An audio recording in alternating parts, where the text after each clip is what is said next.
Why choose a Sleep Number smart bed? Can I make my site softer? Can I make my site firmer? Can we sleep cooler? Sleep Number does that. Cools up to 8 times faster and lets you choose your ideal comfort on either side. Your Sleep Number setting. J.D. Power ranks Sleep Number #1 in customer satisfaction with mattresses purchased in-store and online. And now, the more you buy, the more you save on beds, bases, and more. Plus, get free premium delivery on any bed with base. Limited time. For J.D. Power 2025 award information, visit jdpower.com/awards. Check it out at a Sleep Number store today. Boost Mobile is now sending experts nationwide to deliver and set up customers' new phones. Wait, we're going on tour? We're delivering and setting up customers' phones. It's not a tour. Not with that attitude. Introducing Store to Door. Switch and get a new device with expert setup and delivery. Delivery available for select devices purchased at boostmobile.com. The longer you stay alive, the longer you can enjoy Boost Mobile's unlimited plan with a price that never goes up. So here are some tips. Do not parallel park on a cliff if you want to enjoy an unlimited plan with a price that never goes up.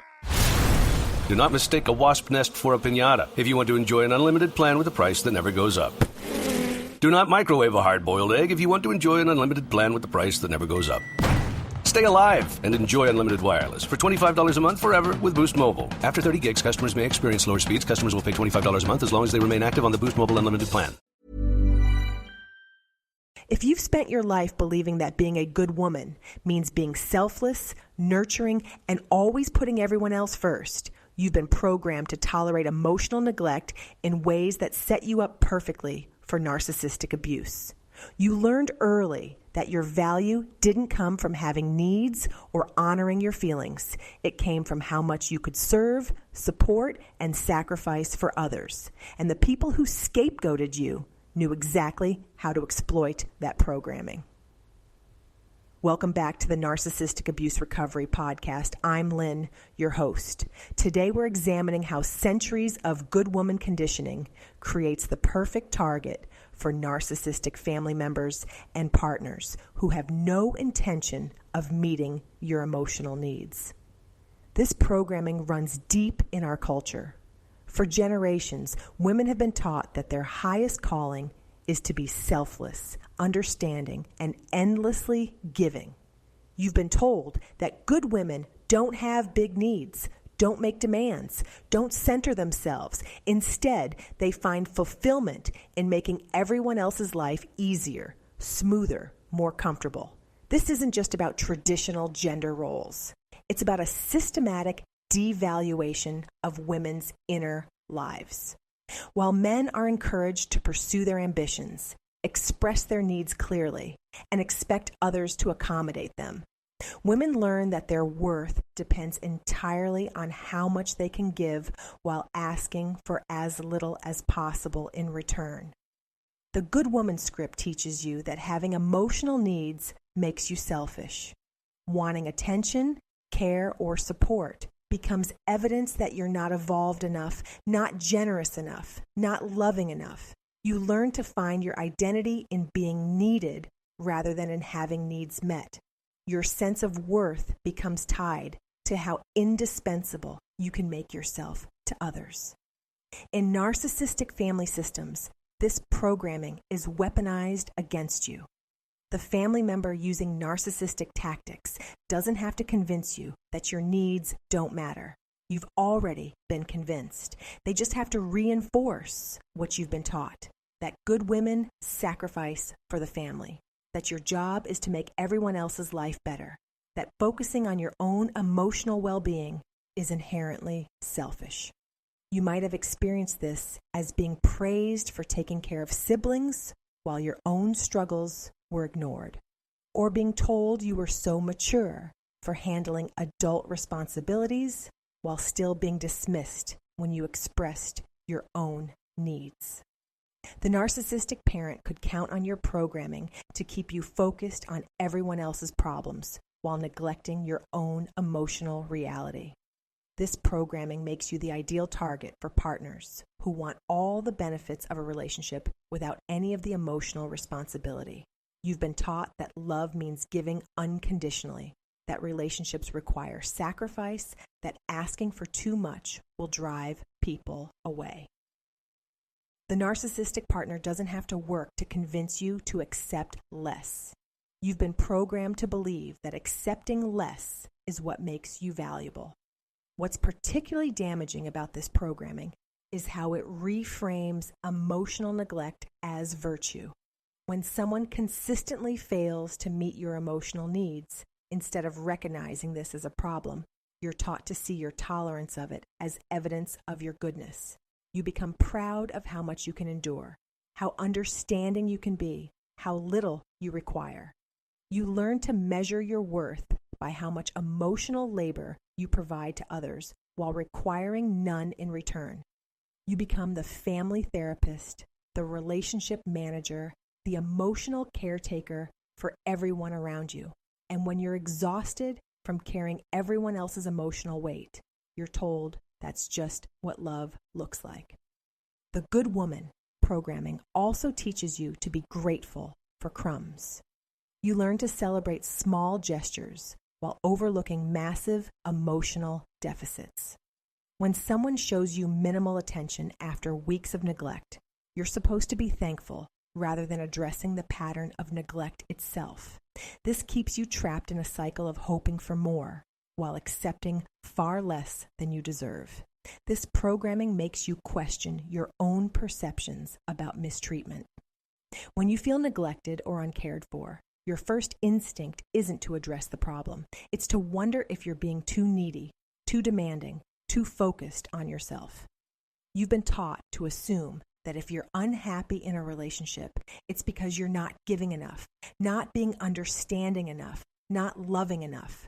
The narcissistic family member or partner exploits this mercilessly. They know you've been programmed to prioritize their needs over your own, so they position any request from you as evidence that you're being selfish. They know you've been taught that good women don't make waves, so they frame your legitimate complaints as you being difficult or ungrateful. This is why so many women stay in emotionally neglectful relationships far longer than they should. Every instinct telling them something is wrong gets filtered through programming that tells them they should be more patient, more giving, more understanding. They keep trying to earn love through service, never realizing that someone who truly cares about them wouldn't require them to earn basic emotional care. The programming also teaches you to find your identity in being needed rather than being valued. You become addicted to being indispensable because that's the only way you've learned to secure connection with others. This makes you vulnerable to people who will gladly take everything you offer while giving nothing meaningful in return. Here's what the Good Woman programming doesn't tell you. Healthy relationships involve mutual care, not one-sided service. People who genuinely love you don't require you to sacrifice your emotional well-being to prove your worth. Your needs aren't less important than everyone else's just because you're a woman. The tragedy is that your programming taught you to see emotional neglect as normal, even virtuous. When someone consistently failed to show up for you emotionally, you were taught to see this as an opportunity to demonstrate your understanding nature rather than as a problem that needed addressing. But here's the truth that your programming tried to hide.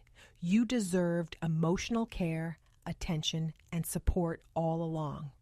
Your feelings were valid information about how you were being treated. Your frustration with being neglected wasn't evidence of your selfishness. It was evidence of your humanity. The person who scapegoated you counted on your Good Woman programming to keep you focused on their needs while ignoring your own. They knew you'd been taught to find your worth in service, so they took everything you offered while giving as little as possible in return. Breaking free from this programming means recognizing that your emotional needs are as valid as anyone else's. It means understanding that healthy relationships require mutual care, not one-sided sacrifice. It means seeing that you were never too needy. You were just programmed to accept far less than you deserved. Here's something to reflect on. How has the expectation to always put others first shaped the ways you allowed or endured emotional neglect from those who scapegoated you? Thanks for being here today. If you're working through the ways patriarchy has shaped your family dynamics and your own internalized beliefs, I want you to know this work matters. Unlearning generations of conditioning isn't easy, but it's how we break these cycles. Before we wrap up, I want to make sure you know about the resources available to support this journey. If you're ready to dive deeper, I've created Forward Rising Academy with an Intro to Narcissistic Abuse Recovery course that is a great comprehensive course to get you started on this path. You can find that along with somatic healing sessions and our recovery workbook at waketheelephant.gumroad.com. And if you're finding value in these episodes, we have ad-free versions and bonus content over on Supercast at narcissisticabuserecovery.supercast.com. For additional resources, visit our website at movingforwardafterabuse.com. This is Lynn, and this has been another episode of the Narcissistic Abuse Recovery Podcast. I'll see you in the next one. This podcast is for educational and informational purposes only. The content shared is not a substitute for professional mental health advice, diagnosis, or treatment. If you are experiencing a mental health crisis, please seek help from a qualified professional or contact a local crisis hotline. Why choose a Sleep Number smart bed? Can I make my site softer? Can I make my site firmer? Can we sleep cooler? Sleep Number does that. Cools up to 8 times faster and lets you choose your ideal comfort on either side. Your Sleep Number setting. JD Power ranks Sleep Number #1 in customer satisfaction with mattresses purchased in-store and online. And now, the more you buy, the more you save on beds, bases, and more. Plus, get free premium delivery on any bed with base. Limited time. For JD Power 2025 award information, visit jdpower.com/awards. Check it out at a Sleep Number store today. This message comes from Brex. Brex is the intelligent finance platform that helps you spend smarter and move faster. With Brex, you get corporate cards with built-in expense management, plus a team of AI agents that handle manual finance tasks. Learn more at Brex.com.